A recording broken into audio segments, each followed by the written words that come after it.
Assalamualaikum warahmatullahi wabarakatuh. Di video pertama ini kita akan belajar mengenai PMH. Apa itu PMH?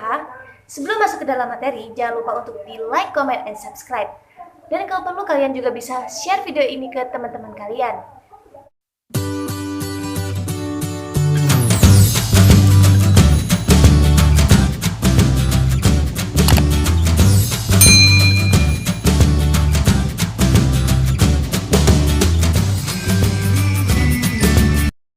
Di sini kita akan masuk ke dalam materi mengenai PMH. Apa itu PMH? PMH adalah perbuatan melawan hukum atau biasa yang disebut dengan onrechtmatigheid.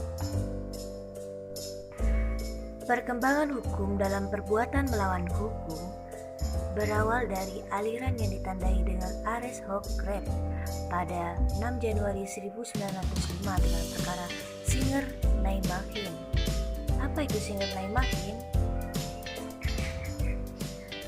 Singer merupakan nama merek oleh pemilik toko pada zaman itu.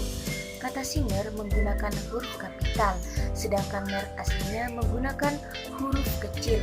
Hal inilah yang menimbulkan kesan tidak palsu dalam putusan Hoogstraat yang memutuskan bahwa perbuatan pemilik toko tidak dapat dianggap sebagai perbuatan melawan hukum karena tidak ada kewajiban undang-undang di dalamnya.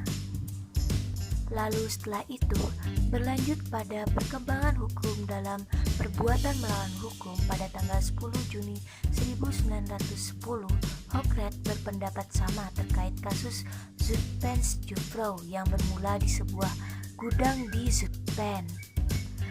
Dan bagaimanakah kasus Zutphensjuffrouw?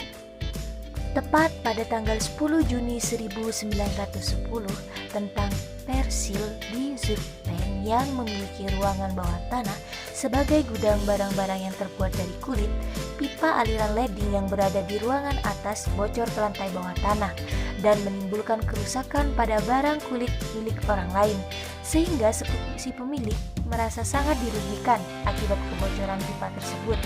Dan atas perkara ini, Hoogstraat menolak kasasi tersebut karena perbuatan tersebut tidak melanggar undang-undang. Dan dari sinilah juga timbul perbuatan hukum secara legistis atau pandangan PMH dalam arti sempit. Lalu setelah itu, pandangan legistis mulai berubah. Pada keputusan Hoogstraat tanggal 31 Januari 1919 dalam perkara Cohen versus Lindenbaum yang dikenal sebagai Druckers Arrest. Pada keputusan ini muncul PMH dalam arti luas. Perkara tersebut bermula dari dua kantor percetakan, yang satu milik Cohen dan yang satu lagi milik Lindenbaum. Suatu hari, pegawai yang bekerja di kantor Lindenbaum dibujuk oleh Cohen agar mau memberitahukan nama-nama pelanggannya. Dan dari sinilah Cohen bisa memanfaatkan data-data untuk membuat suatu penawaran baru yang membuat orang-orang lebih memilih kantor percetakannya daripada milik Lindenbaum. Perbuatan Cohen ini bisa dikatakan bahwa tindakan tersebut tidak dianggap sebagai suatu perbuatan melawan hukum karena tidak dapat ditunjukkan suatu pasal dari undang-undang. Selanjutnya yaitu perbuatan melawan hukum atau onrechtmatigheid. Pengertian perbuatan melawan hukum dapat dibagi menjadi dua, yaitu pengertian dalam arti sempit dan dalam arti luas.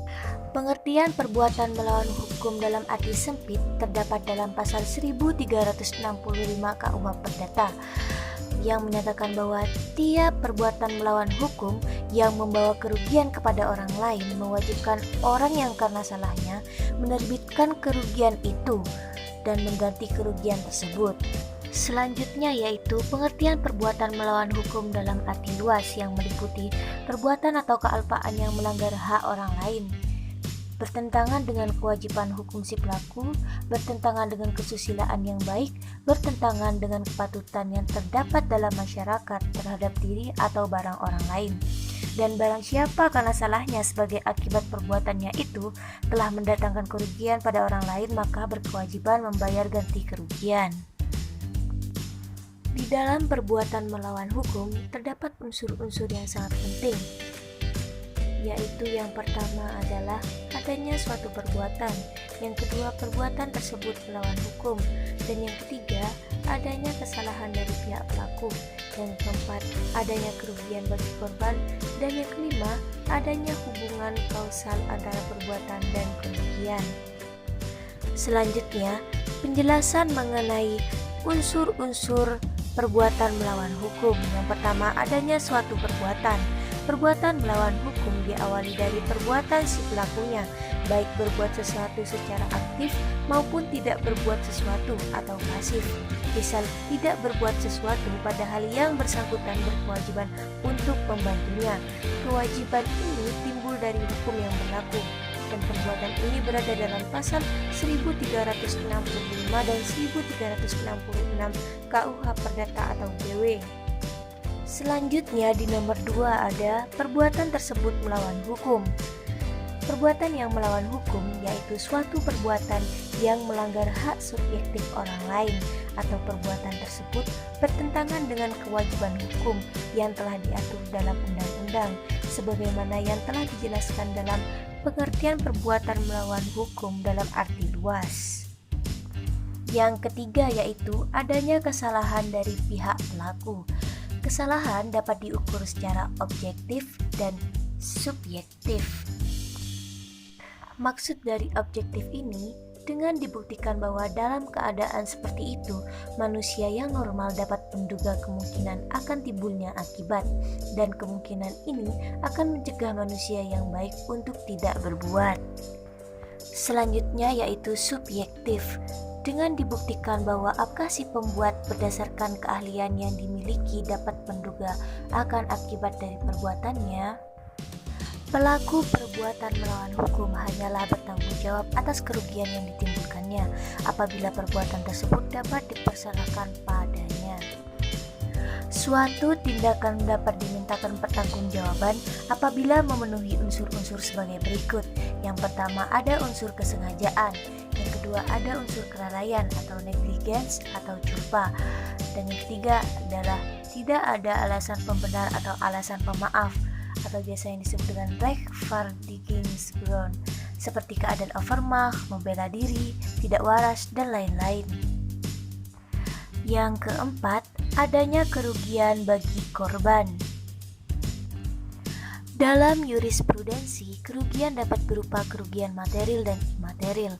Kerugian material di mana kerugian terdiri dari kerugian yang nyata diderita dan keuntungan yang seharusnya diperoleh. Seperti misal contoh, tabrakan mobil, hilangnya keuntungan atau ongkos barang.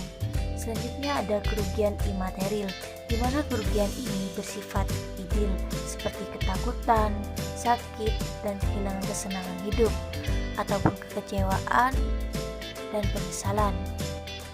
Dan yang terakhir, adanya hubungan klausal antara perbuatan dengan kerugian.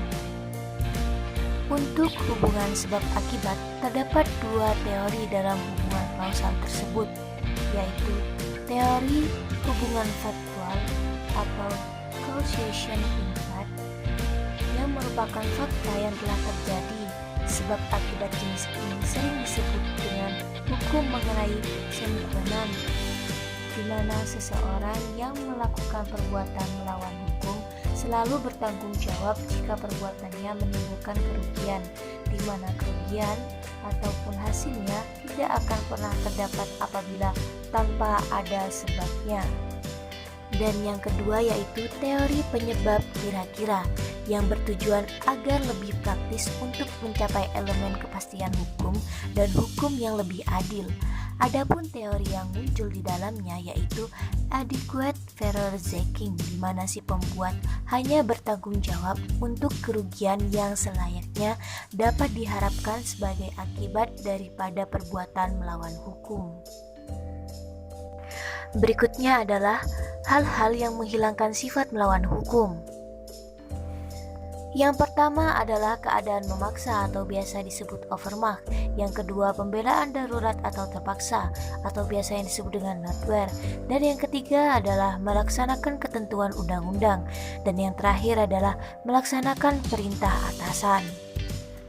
Penjelasan materi terakhir yaitu pertanggungjawaban dalam perbuatan melawan hukum. Dalam Kitab Undang-Undang Hukum Perdata, pertanggungjawaban perbuatan melawan hukum dapat digolongkan menjadi dua golongan, yaitu tanggung jawab langsung dan tanggung jawab tidak langsung. Tanggung jawab langsung diatur dalam pasal 1365 KUH Perdata. Dengan adanya interpretasi yang luas sejak tahun 1919 dalam kasus Lindenbaum versus Cohen, hal-hal yang dulunya sulit untuk dituntut atau dikenakan sanksi ataupun hukuman, kini terhadap pelaku dapat diminta pertanggungjawaban untuk ganti rugi. Selanjutnya adalah tanggung jawab tidak langsung. Menurut pasal 1367 KUH Perdata, seorang subjek hukum tidak hanya bertanggung jawab atas perbuatan melawan hukum yang dilakukannya, tetapi juga untuk perbuatan yang dilakukan oleh orang lain yang menjadi tanggungan atas barang-barang yang berada di bawah pengawasannya. Oke teman-teman, cukup di sini dulu video yang dapat saya sampaikan. Semoga video ini bermanfaat bagi kalian semua. Dan jangan lupa untuk di like, comment, and subscribe. Dan kalau perlu kalian juga bisa share video ini ke teman-teman kalian. And thanks for watching.